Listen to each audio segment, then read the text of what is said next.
अस्सलाम वालेकुम दोस्तों, मैं हूं सईद उमर फारूक अपने चैनल उमर स्पीक्स की एक और एपिसोड के साथ आपकी खिदमत में हाजिर हूं। और अभी Pakistan versus Bangladesh second test match ख़त्म हुआ है और पाकिस्तान ने बहुत ही शानदार परफॉर्मेंस दी है। और अगर सही मायनों में कहें तो सिर्फ और सिर्फ 2 दिन ऑलमोस्ट मिला के अगर हम बात करें तो सिर्फ 2 दिन का खेल हो सका है, क्योंकि पहले दिन भी आधे दिन का खेल हुआ, दूसरे दिन का भी दिन ज़ाया हुआ, तीसरा भी दिन ज़ाया हुआ, चौथे दिन का भी काफ़ी पोर्शन ज़ाया हुआ और चौथे दिन का थोड़ा सा दिन यूज़ हुआ, पांचवा दिन फुल यूज़ हुआ और उसमें पाकिस्तान ने आउट क्लास कर दिया किसी भी टीम को।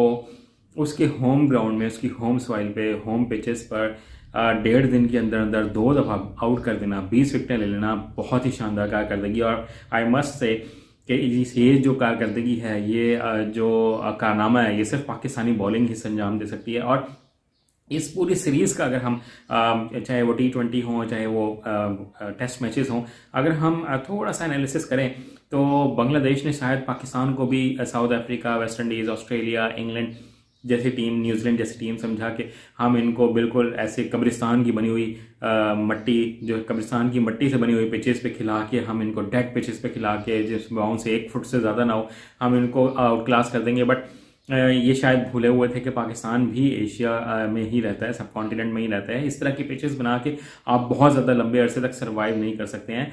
और इतनी घटिया पिचेस पर पूरी T20 सीरीज हुई, टेस्ट सीरीज हुई।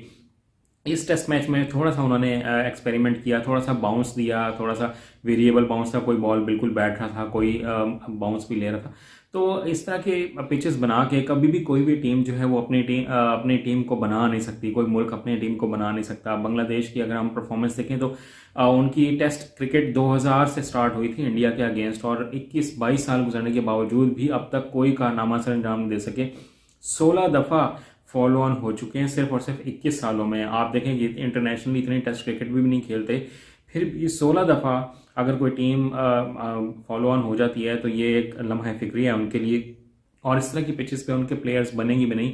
बहुत आई फील वेरी सॉरी कि बांग्लादेश में बहुत पैशन है क्रिकेट का, बट उनका जो स्ट्रक्चर है, जो उनका सिस्टम है, जो क्रिकेट चलाने वाले हैं, उनको शायद इतनी अभी तक सेंस नहीं है कि हमने अपने प्लेयर्स को बनाना किस तरह है। फिर सेकेंडली, इस टेस्ट मैच में पर्टिकुलरली अगर हम देखें तो शाकिब अल हसन को वापस लेके आए और कहते हैं जी शाकिब अल हसन उनके बेस्ट बैट्समैन हैं, जिसने अब तक सबसे ज़्यादा टेस्ट मैचेस में रन्स बनाए हुए हैं, बेस्ट बॉलर हैं जिसने सबसे ज़्यादा विकेट्स ली हुई हैं। तो वो किधर हैं शाकिब अल हसन? आपने उनको नंबर 7 पे बैटिंग कराई और फर्स्ट इनिंग में भी वो नाकाम हुए, दूसरी इनिंग में 63 किया।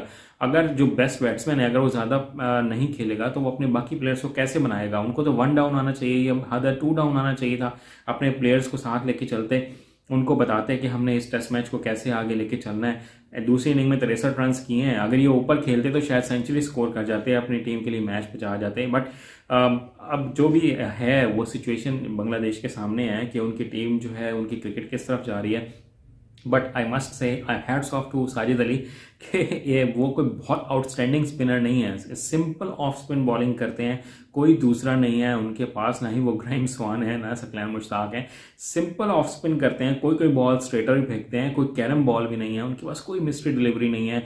सारी दुनिया कहती रही कि यार मुझ समेत के ये किस तरह से ये परफॉर्म करेंगे, बट उन्होंने बांग्लादेश के खिलाफ, क्योंकि ये पिचेज ऐसी थी उनको सूट करती थी और फिर लेफ्ट हैंडर्स ज़्यादा थे, उन्होंने जितना अच्छा परफॉर्म किया, टोटल 12 विकेटें ली हैं इस टेस्ट मैच में और ये एक बहुत बड़ी परफॉर्मेंस है। और जितनी अच्छी कप्तानी बाबर आजम ने की है कि उन्होंने चांस लिया है, उन्होंने देखा कि यार ये बिल्कुल डेड पिच है, यहाँ पर सिर्फ बॉल स्पिन होगा, फास्ट बॉलर के लिए कुछ नहीं है।